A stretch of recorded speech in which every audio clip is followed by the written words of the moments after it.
Okay, thank you, everybody. So I want to state upfront that I'm a bit of a latecomer to this conference. My plan was just to show up, have a lovely time in Bochum, do some case study work, and like kick my feet up in the audience, enjoy a different modality of conferencing. I did not assume that I would be up here trying to frame a set of arguments to explain what this conference is about. And I did struggle to find a good way to do that. So as Fabian mentions, my work really looks at the political economy of the tech sector and like the larger politics around climate change and culture, not post-industrial ruins, not the politics of heritage, not toxicology. So, you know, it was a challenge, but hopefully you'll see that I do eventually get there.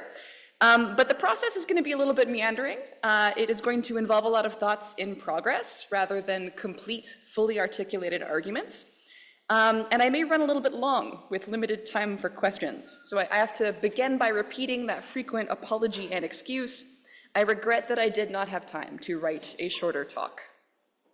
So those are my caveats, and here is my plan.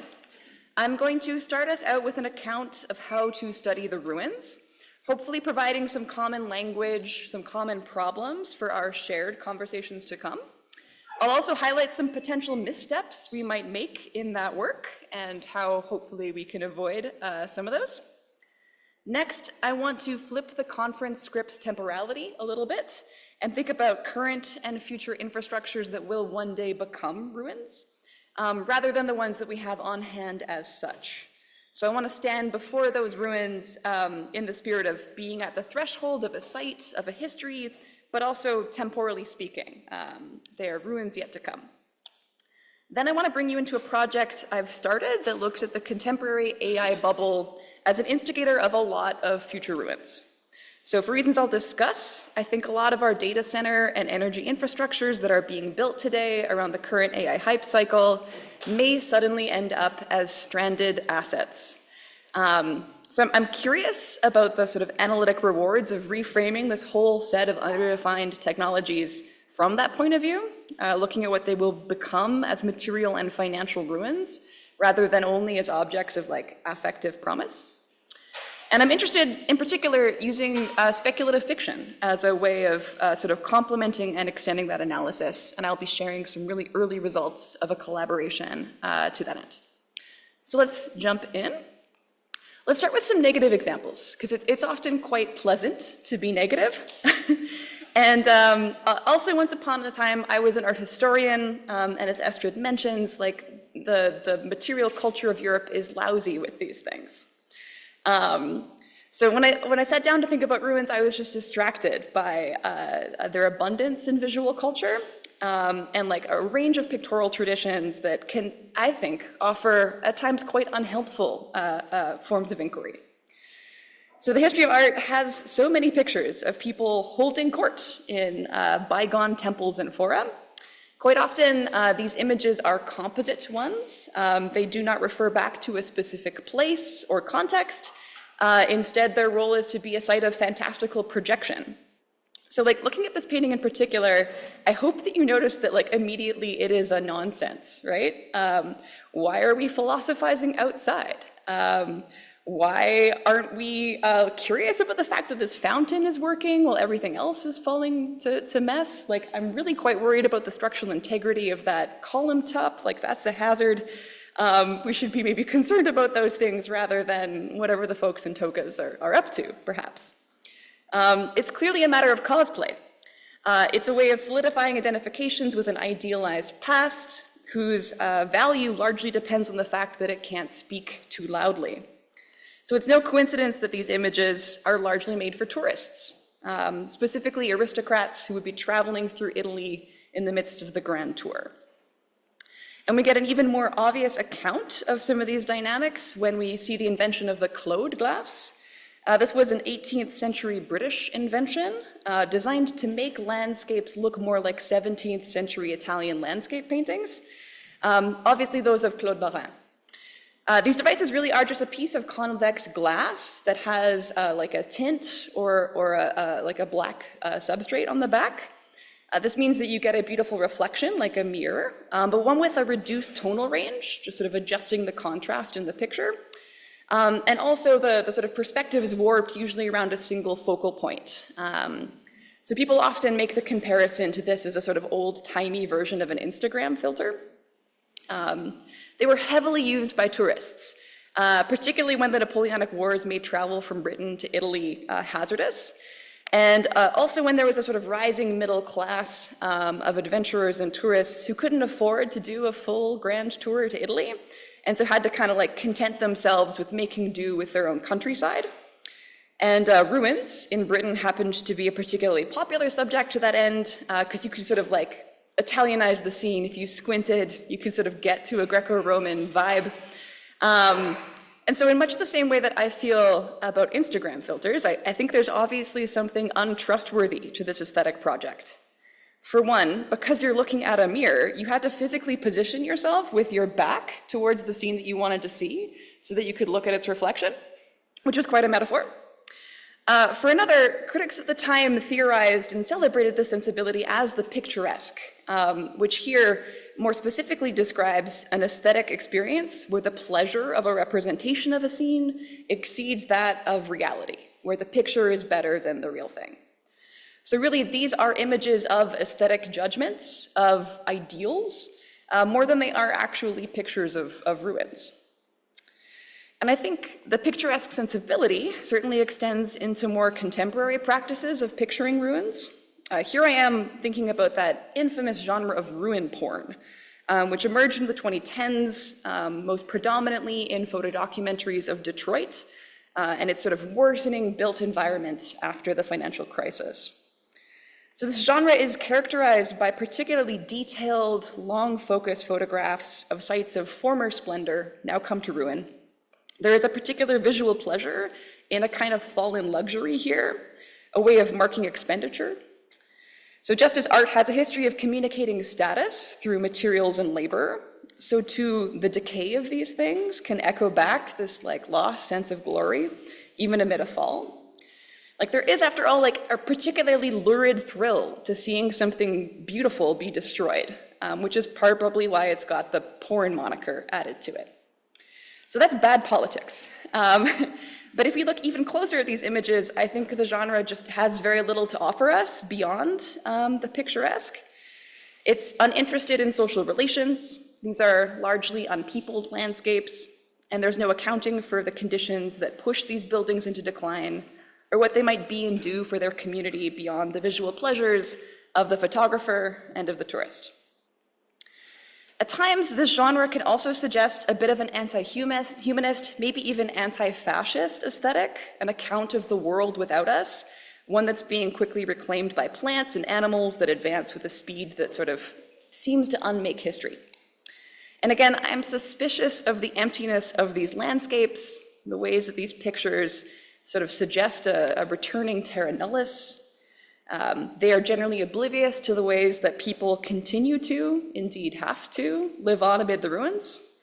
And it all seems like grounds for, like the next colonial incursion, or at least one from like a deep-pocketed developer. And speaking of colonial conquests and the idea of the world without us, it's probably also worth thinking for a second here about the Anthropocene.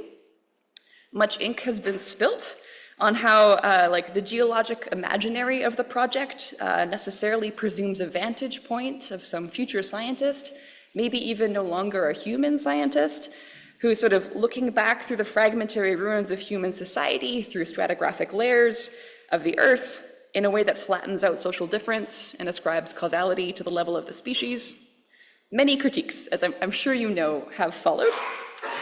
But for myself, I'm really tempted to think about it through Walter Benjamin's Angel of History here, from the vantage point of a figure that is so temporally out of straits that everything gets collapsed into one big ruin.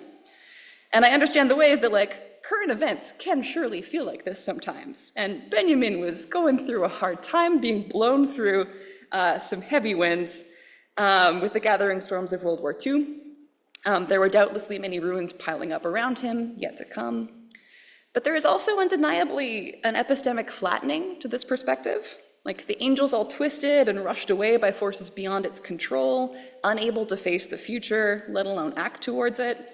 So I do think we have a bit of a negative model here, a condition we should aspire to, should struggle to avoid in our own relationships to knowledge production. So to summarize, I think we can make some points here about the politics of representation formed through these negative cases.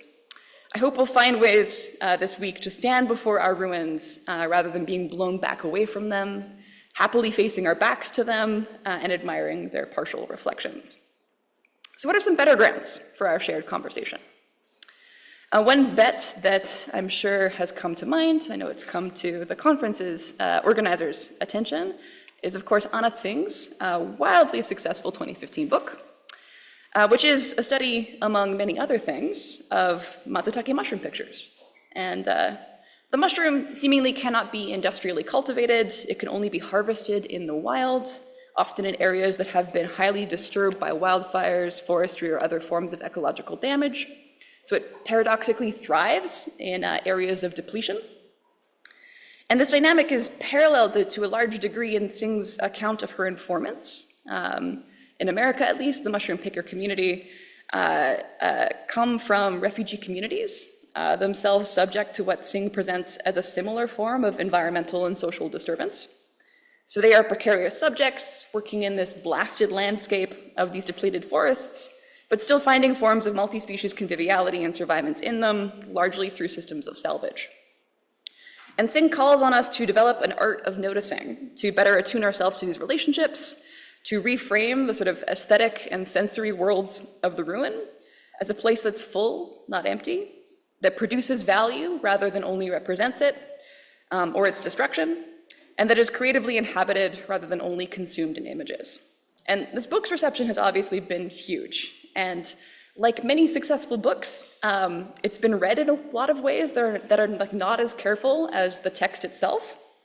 So, you know, in my experience, I've seen a lot of people walk away from the book with the assumption that blasted landscapes are great, that like workers in the ruins have found this like new contingent freedom from capitalism, and that all sort of like hinges on this really narrow account of what's inside capitalism, what's outside of capitalism, and a presumption that you probably want to be outside of it and resist incorporation whenever you can. And so like one of the effects of this book, I think, has been to increase the hopes that a lot of thinkers and artists bring to the study of ruins, and the assumption that like they're abandoned by capitalism, maybe they're a side of resistance to it, or, you know, at the very least, like they provide a bit of a free lunch. But this would be a misreading of Tsing's book and a robust account of how capitalism actually works, both in terms of its relationships to non-human environments and the tenability of these inside-outside distinctions. So we get a bit of a corrective in Alyssa Battistoni's new book, really good book, Free Gifts, which draws parallels between forms of salvage accumulation, like those mushroom pickers, but also like we could think about ocean fisheries, broad forms of foraging at large, and surprisingly, excitingly, like feminized social reproduction work in the private home, which, hey, can absolutely be a blasted landscape of its own. Both these forms of work produce value, but are not fairly valued. But Battistoni argues that this misrecognition isn't simply a case of bad ideology. It is more fundamentally downstream of the fact that these labor processes are all materially difficult to subsume into standard forms of industrial labor production. So capital, in Battistoni's words, abandons these sites from direct control as a risk management strategy, knowing that there are nevertheless workers who will perform necessary work in these spaces, even if they aren't on the clock, even if they aren't being supervised or optimized by a manager, because they still live under the mute compulsion of capitalism. So this is an account of capitalism where nature and its ruination don't provide an intrinsic form of moral refuge. Instead, it's a strategy for managing certain genres of work processes that can be made more profitable by being organized in formal systems outside of industrial production. So a site falling into ruin here is not an opportunity to escape capitalism, alas. It might just be a transition from one form of value and risk management to another. But we might object, this political economy stuff's really interesting, but there's things we might want to talk about that aren't solely about markets and value. One reason we might want to linger in the ruins and focus on their non-productive elements is that this describes the living conditions of a large number of people living in environmental sacrifice zones. One such account comes from Sebastian Oreta's theorization of ruination science, based on a lab ethnography in a Chilean toxicology lab, El Centro Nacional del Medio Ambiente, or CENMA, and its efforts to produce knowledge about a blasted landscape, in this case, heavy metal contamination in the aftermath of mining in Chile's south. And the lab itself is quite infrastructurally decimated. But paradoxically, these limitations were in some moments capacitating to the scientists in the lab, forcing it to perform toxicological analyses to different standards with different priorities, and like a high degree of proximity to the populations it was studying and frequently advocating on behalf of. So this involved taking a step back from data-intensive modeling at times, or alternatively recognizing pollution thresholds beyond which more data was just ultimately not going to be helpful. So ruination science has different epistemic ideals, but also different impacts. However, Oreta is quick to caution us to be equally strategic in how we mobilize these stories. Like Battistoni, writing on stsing, the point here is not to presume that ruination science is desirable in all circumstances, is worth upholding as an ideal model of resistance. And indeed, over the course of his research project, CENMA closed down. So this is a form of ruination science that wasn't able to endure. But I think the goal here is to account for the ways that colonialism and environmental violence create changes that we can follow towards new forms of knowledge and relational recognition. But those changes in that accounting are not synonymous with safety or persistence. So these accounts of colonialism might also bring us to a more expanded theorization of the ruin in post-colonial studies, and thus the provocations offered by Anne-Laure Stoller on the subject. And here we get a really helpful challenge to the field's supposed objects of study, encouraging scholars to think about post-colonial situations through lasting imperial formations that structure and endure long after the end of imperial rule. So mining waste might fit really well into this formulation. The questions of empire here aren't necessarily ones about sovereignty or political philosophy. It's more about relations of force that persist in the ruins that empires leave behind, relations that persist, quite interestingly, in multiple historical tenses and in continuing states of vital reconfiguration. So by this point, I think we're starting to hit some common chords, and I'd like to summarize them for you here so we can better keep track. And we've got this previous point here about the aesthetics of it all. Secondly, I'd add, there's a lot of value to be uncovered within the ruins, but it is still all a story about capitalism and colonialism, and thus a story about power, and there are probably going to be better and worse ways of telling this story. Thirdly, nothing here is static, even though there are structuring material conditions and legacies, and a lot of these are violent. And then fourth, this means that there are political coalitions to be found in the ruins, and ways of inhabiting them that can better support liberatory aims. But at the same time, liberation is a big thing to achieve, and probably depends on relations of force that extend beyond the ruin at hand. So, for the next part of the talk, I want to invert our temporality a bit, and think about different ways, more modestly than the Anthropocene frame, to think about ruins as future outcomes of the present. And luckily, there's actually already a set of scholars who are doing this work in a lot of recent work in infrastructure studies. And here I'm really inspired by Julia Velkova's work, which to my delight is about data centers, but I believe the point extrapolates more broadly.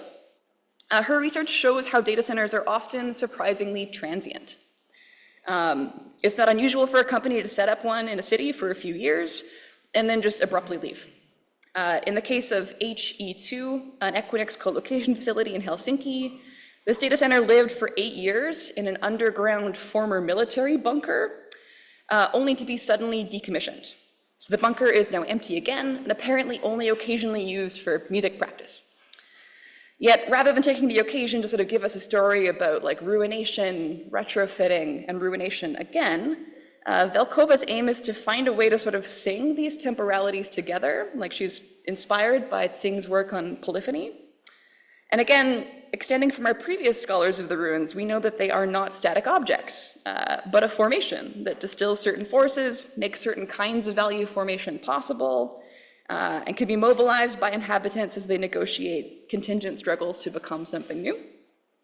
So the temporal inversion of the infrastructure reveals how this site will be subject to many such SIFs, all provisional, continuing long after the servers are packed up and moved on. Now, as far as this data center went, it was relatively small. The problem for Equinix was that it was just too small. They couldn't expand their server racks indefinitely outwards. So they chose to build a whole new facility somewhere else, a greenfield development, cutting down land, provisioning infrastructure from scratch. But there are a growing number of data centers that are taking up roost in these post-industrial spaces. Industrial abandonment can mean good salvage for data center companies, especially when there's pre-existing infrastructure on the site at scales that are commensurate with their energy and water needs. And cities and regions struggling to attract new tax revenues can be huge advocates of this kind of move. In the Ruhr, in particular, I know there's a lot of discussion around coal for AI. It sounds cooler in German. One example is a data center built inside a former coal bunker in Pforzheim, which is anticipated to open next year. Interestingly, the building itself has heritage designation. So there will need to be particular care given to maintaining the integrity of the site's envelope, even as its interior gets gutted and retrofitted for future use. So like literal tons of concrete will need to be pulled out of the interior of this thing to make space for all the server racks, to make space for the HVAC systems. I suspect basically the company is going to have to build a building inside a building to pull this off. You might ask, like, what is the point of doing that? Why not simply make another greenfield development further down the road? My guess is that this ruin of the coal bunker creates value. It's worth salvaging, primarily because of its ongoing relations of force, which would be a fancy way of saying it has land use permits and energy grid hookups already set up, things that are increasingly hard for data center companies to find. So it'll be really interesting to see how these histories of power, both literal and figurative, get integrated into this heritage project as it develops. And in turn, like, what relations of force will this data center leave behind when it too becomes a ruin one day? And we do have a few case studies of what that looks like. Also, again, from Valkova, joined here with Pat Brody. And the two scholars uncover a very worrying non-presence in the afterlife of a data center that was built in Vaudreuil-Dorion in Quebec, again, as a greenfield development. It opened for 10 months at reduced capacity, only to abruptly shut down entirely. Despite more than $30 million in incentives offered by the city and the province, the site is now an empty box, what the two are calling a cloud ruin, to which the locals are remarkably incurious. Civic leaders are optimistic that they might eventually get the company to come back, inhabit the ruin again, or at least return some of the tax breaks they gave them. But Valkova and Brody describe this as a kind of cruel optimism in the Berlant sense, one that's sustained more from a lack of options than a freely given, like, affective relationship towards hope. And unlike the ways in which coal ruins have become characterful sites worthy of heritage designations, the speed of this data center's arrival and end have left it entirely devoid of public attachment or even seeming notice. So the kind of like aesthetic blandness of this site has political consequences here, in the kind of apathy this ruin inspires, in the sort of lack of a problem frame at the conjuncture poses, which is bad news given the increasing amount of data centers popping up everywhere. So this is partially why theorists of infrastructure note their remarkably paradoxical qualities. When you perform that temporal inversion on them, or when you simply stick around and see their history unfold, they look a lot less solid than we first presume. They both create and destroy possibilities for others, just as they differentially mitigate and create risk. And I think this is certainly true, and I have a lot of respect for all these scholars. But I don't know, like, I'm not happy leaving you with an account where I'm just saying infrastructures and ruins are a land of contrasts, right? Like at least for me, I think about how to, how are we going to put those insights to work? I want to start asking, how can we better shape these paradoxical outcomes to more equitable ends? So to return to my tally of theses, I think I've got one more to add to the list here. This might be ambitious for a day of casework, but I do want to frame an explicitly normative question for our discussions here. I want to ask, what would a good ruin look like? And how do we shape our sites, how do we shape our futures through cycles of use and abandonment in order to make those better outcomes, or at least those less bad outcomes, a little more likely?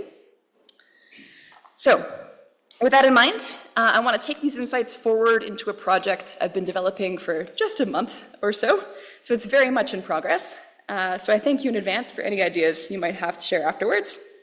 As I mentioned, I work on the political economy of the tech sector, and by far the loudest voice in the room today is just AI hype. We find ourselves surrounded by it. There are many, many commentators, CEOs, policymakers, deans, provosts, who sort of can only see the triumph of these very poorly defined technologies. And sort of there's this account where there's a question of speed, first mover advantages, but very little else to assess in what their socio-technical settlement might look like in the future. I think all this is bullshit. And while I'm not alone in being an AI skeptic, I'm quite often a minority in many rooms. And so, I personally find it comforting, maybe even analytically expansive, to remind myself that this too shall pass and eventually all fall into ruin. And that's it's a little bit of psychic relief, but I do honestly think that we are in an AI bubble. That bubble will pop, and that the end to AI hype will be the end to a lot of political alliances and scams, as well as the end to a lot of quite unprecedented and irrational build-out of AI data centers. And it's easy to lose sight of this part of the story among the many other indignities and enemies that are too easy to find in AI spaces. But there's really been an absurd number of data centers planned and under construction in the past 2 to 3 years, as exceedingly well-capitalized companies have tried to compete with one another in throwing the most energy and GPUs they can manage at generative AI models in the hopes that they can scale their way to a superior, or at the very least profitable, product. And these leaders, at least at some point, believed that generative AI would be a general purpose technology, which is to say something kind of commensurate with steam power or electricity, serving as an input to virtually all forms of economic production to come, and thus maybe a really big slice of the pie to win, maybe pretty much the whole pie. But it's gotten to the point where capital expenditures from the tech sector are larger than the sum of all consumer spending in the American economy. They are so large that they seem to be single-handedly holding up GDP growth in what is otherwise a stagnating economic situation, disguising signs of a recession.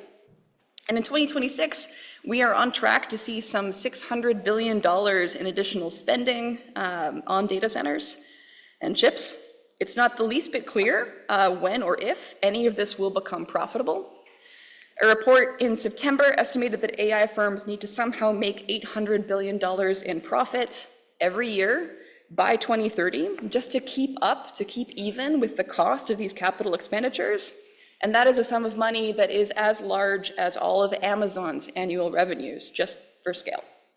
And of course, no one is making money on this yet. It is a massive exercise in trying to build a market for something people aren't yet willing to pay for, or at least not willing to pay for the cost of the products they're buying. It's got to the point where companies can no longer finance their own construction and chips, and have instead developed a series of increasingly complex forms of debt swaps and horizontal financing to sort of pass the same dollar around everybody's pocket. More and more firms are turning also to private bonds and special purpose holding companies to keep those debts off public books, which is never a good sign. Adding to these red flags is the fact that a lot of these debts are taken on to buy rapidly depreciating assets. AI model training happens on specialty GPUs.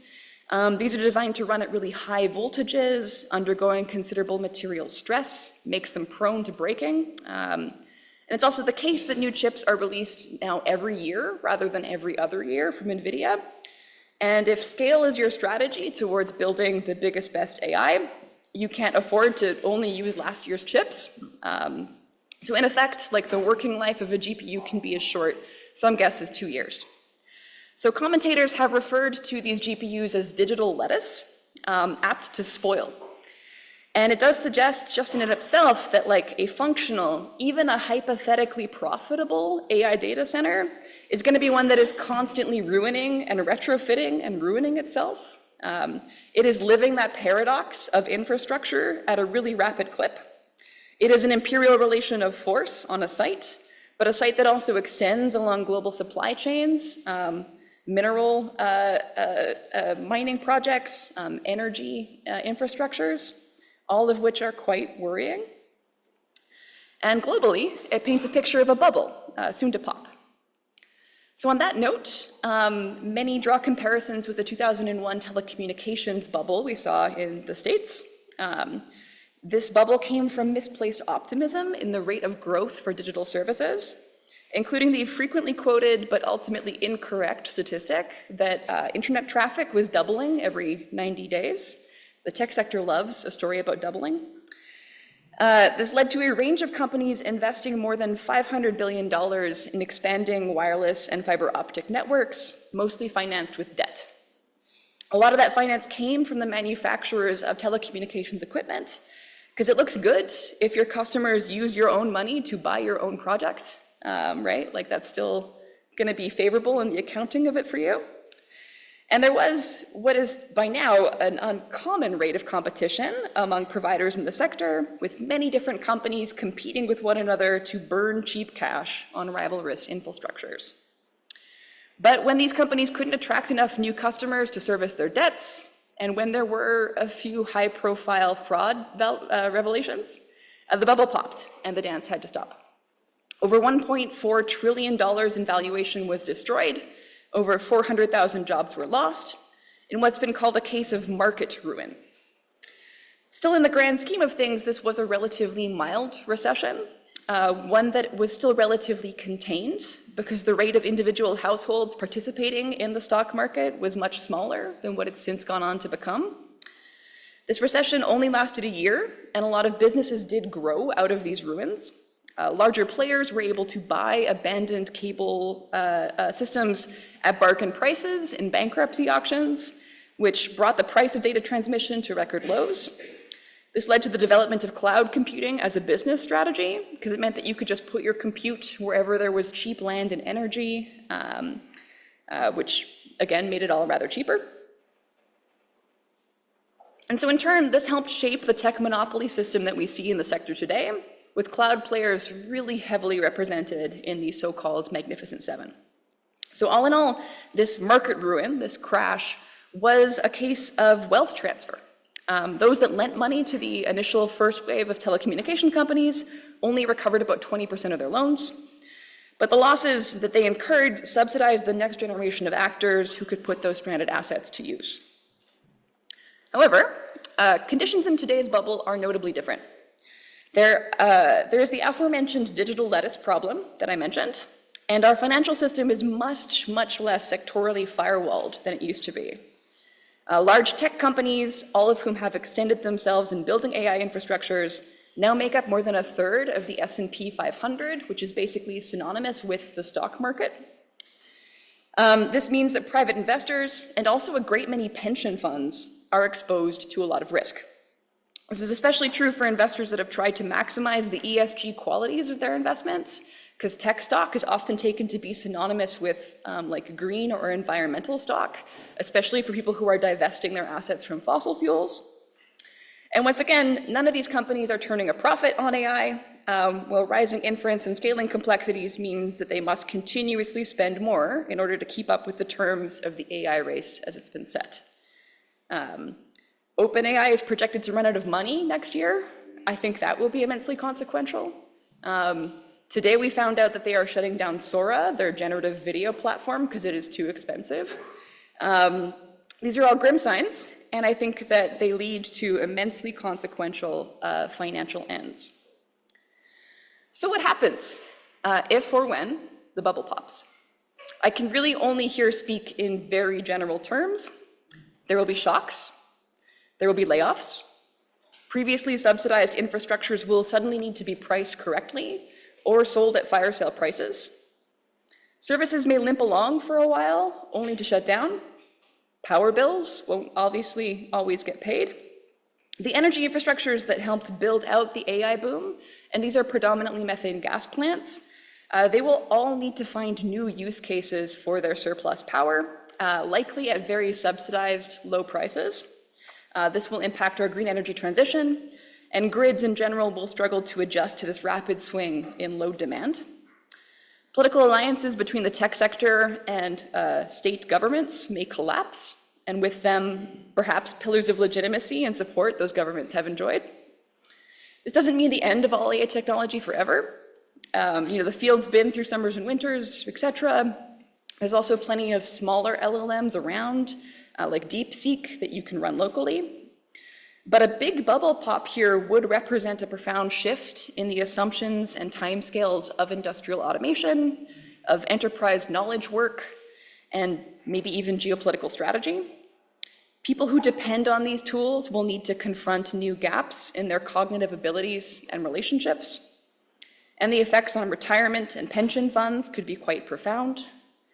And all the communities that host AI data centers and their energy infrastructures will likely suddenly be living alongside a hyperscale ruin.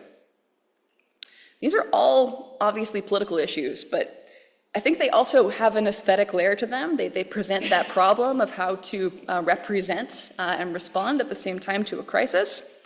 We want to avoid what we saw in the Valdrier-Dorian case, where the cloud ruin is not contested or visibilized as such. It just sort of fades into the background. It's taken as an unfortunate but inevitable fact of life. But at the same time, I don't want to overcorrect and advocate for a kind of ruin porn aesthetic here, like an alarmist effort. I also don't want to collapse the sum of the entirety of the ICT sector into this one overly broad story of hubris and downfall. I want specificity. I want mesoscale actors and social impacts. I want accountability. And I ultimately want a map of all of AI's social and material relations so I can better trace how its cratering will impact different communities differently. But how do we do that? To state the obvious, talking about the future is really risky. I feel immensely nervous making concrete predictions here. I don't think that would serve either of us terribly well. I don't know everything about every potential crowd ruin, and you would be ill-advised to follow my advice as such. So I've been looking for strategies about how to sort of point to these social entanglements, to point to those relations, but not their particularities, to avoid making hard political claims, but to still paint plausible contexts and characters. And this has had me reaching what is, to me, a pretty unconventional tool. I find that I've been writing more and more fiction, and also asking all my colleagues in this community of data center scholars to join me in that effort. And I've started making little microfiction zines, publishing vignettes that try to imagine what life might look like or feel like in the wake of an AI bubble pop. And doing this as a group of scholars strikes me as a particularly helpful epistemic safeguard, like a way of kind of giving the reader a constellation of possibilities and timelines rather than that declarative hard prediction. And some of these pieces are in the back of the building for you to find and enjoy, to take home or to gift to someone else or just to sort of quickly run through. But to preview their contents, to give you a trailer, I'm going to run through a few right now. I've described these as thinking and feeling pieces, and some of the thoughts, some of the feelings are about feeling pretty bad. I wrote a story that takes the form of someone's email inbox a week into an AI market crash, trying to deal with the financial implications of a flagging pension fund and the sort of fraught search for public accountability afterwards. So it's chaotic and partial. We don't get to know the directions that this story spins out in. And it's more about feeling overwhelmed and overextended, trying and probably not succeeding to get the answers you want in the immediate aftermath of your pension going sideways.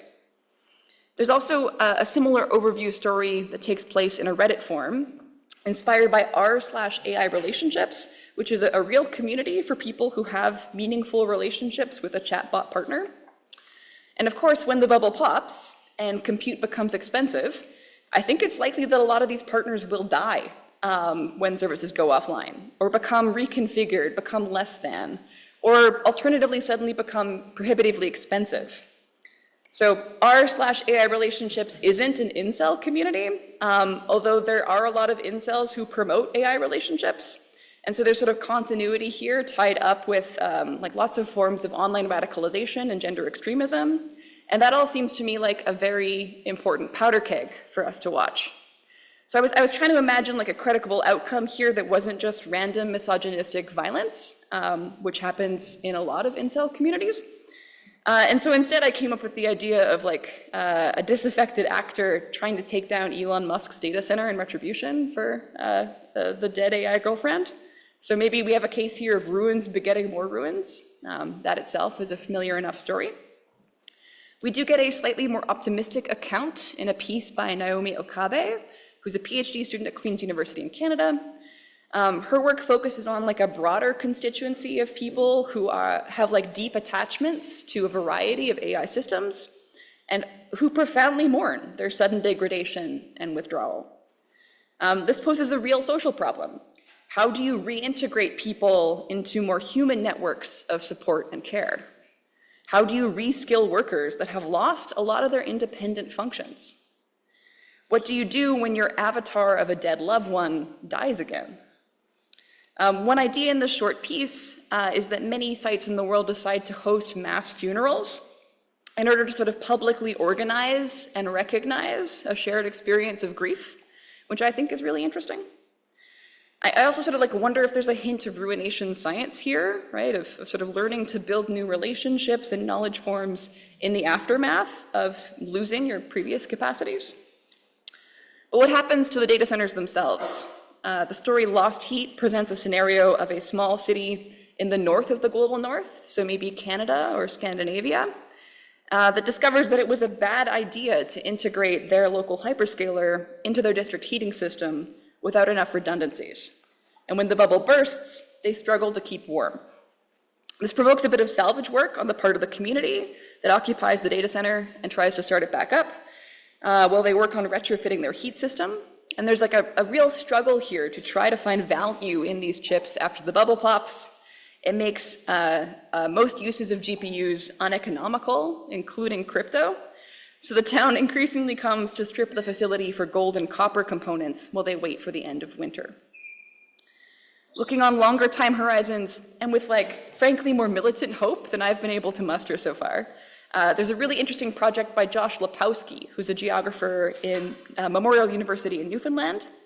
His story takes the form of a memo sent to a local city council proposing a use change for an abandoned hyperscale data center. It's already set up with like tons of electrical inputs and water inputs. Why not repurpose those to make an indoor farm? This is a part of the world, part of Canada, where food sovereignty concerns are particularly acute.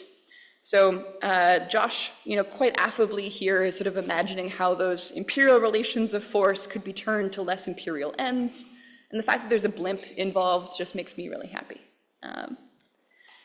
We've also got a parallel account from Laura Watts, who is energy and feminist STS scholar. She's now based at Copenhagen, but she spent a lot of time living in Orkney Island in Scotland. Her account is one of data center salvage, but one that's quite energetically attuned. Orkney has really abundant wind and tidal energy sources, which is sort of like fantastic, but often there's like more energy than the island can use, and the economics of exporting that green energy can be limiting. So here we have an account of the Data Shepherd, a group of affable pirates who are setting out to recover underwater data centers, and these are a thing. The protagonist and her crew are motivated to prevent like toxic e-waste issues that would obtain if these things were left in the sea to depressurize and eventually leak. But by pulling them up and by redeploying them, using the sort of surplus energy that their island affords, the crew is sort of, again, like thinking about how to redeploy, maneuver those relations of force in a way that will help them manage their energy grid a little bit better, develop more independence. Maybe this is really what sovereign AI should look like. And I suspect Laura knows this, but her plan is actually kind of similar to a project that's been worked out in some green computing circles called information batteries.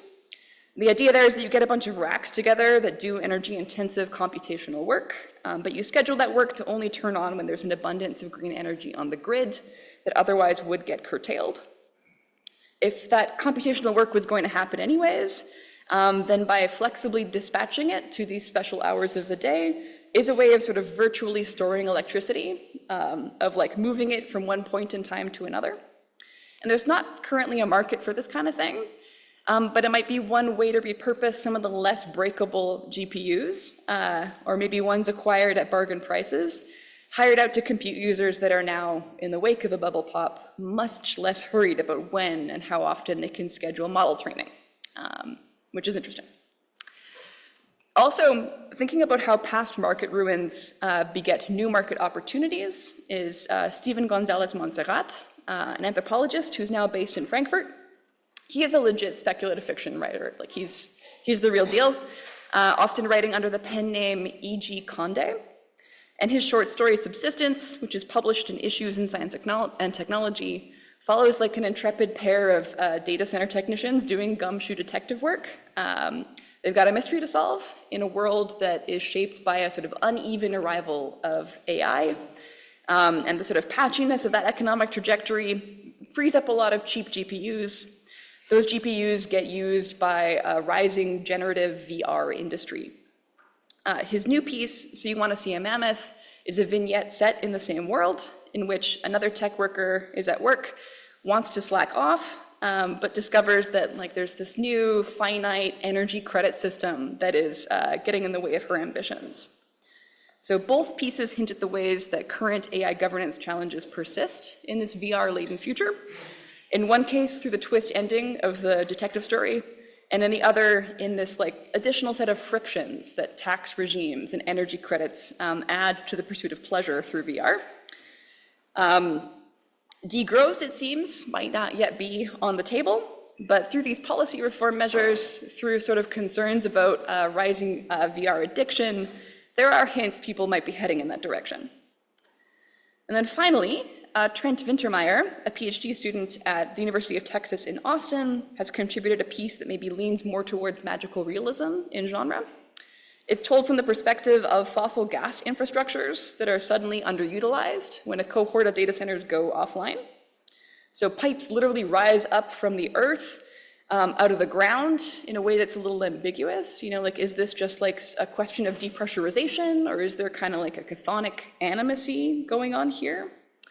Either way, the genesis of the piece comes from his fieldwork, tracing pipelines from data centers back upstream to a range of fossil infrastructures. And he was thinking that, you know, even if these data centers go away, this sort of like larger energy set of infrastructures and supply chains have already reconfigured the world into a kind of ruin, and that will persist long after the bubble pops. So this project is ongoing. And when I get a big and diverse enough set, I'd like to publish it somewhere. And I guess I'm recruiting. So like if you are to any degree someone who studies this stuff and you got a story idea, come talk to me. Like let's have a chat. But I also want to end here in this sort of midway point for the project with some self-critique. I'm very aware of the risk here that I might end up replicating a little bit of that Claude Glass dynamic, only in reverse. So these stories are clearly pictures of our judgment about the AI bubble and its infrastructure. They are more pictures of those ideals and their dark iterations than they are like of any particular infrastructure or any particular ruin. Like the 18th century English tourists, I think we could evaluate them for what they say about our ideals, this little community of scholarship that I'm in. And you know, even though I hope that we are informed in making these judgments, that we come from a position of expertise, I think we should also be honest that, like, you know, this is a question of fears, desires, intuitions, ideals of a good life, concerns about a bad one. But maybe it's good to have ideals in mind here, right? We might ask, like, what do our fears, desires, and intuitions do to these pictures of future ruins? What do they bring into focus? And how can we take these ideals and work them into policies and projects on the ground today? And so when I return to my big list of ruin theses with this in mind, I can't say I've got a roadmap yet, about how to define the good ruin and ensure that future cloud ruins bend in that direction, but I do have a slightly better idea of the normative project, what we want to win and what we want to avoid. And the question of the good ruin involves thinking about interdependencies between systems, asking what we should only ever loosely couple together versus what, like lines of force, we can robustly solidify and expand because we know that they can be used to diverse and useful and communitarian ends. Reflecting on all those lessons and the hopes of my colleagues and myself, I do think there's still a little more work to be done here in reflecting on Battistoni's point, that this all happens under capitalism, even if there's abandonment and salvage to be had, even if there are blimps involved, alas. So we should think about how to structure the terms of abandonment and the division of spoils. Who gets the remaining value when an industrial form is abandoned? Who gets bailed out? How can we use the role of the state or the community or watersheds or scrappy labs to mediate these struggles to better support futures that are conducive to collective self-determination, rather than just wealth transfers from one industrial form to another? This is all work in progress. Ask me how it's going in a few months or years, and I will have a more complete answer. And I hoped also to advance that project here in the week with you, in conversation with you all. I think our respective ruins will have a lot to teach each other, certainly in terms of the lessons we can carry forward about better and worse ways to negotiate the process of ruination, and the worlds we can build in all that rubble. So I look forward to that exchange. I don't know if there is time for comments, but if there is, I'm ready for them. Thank you.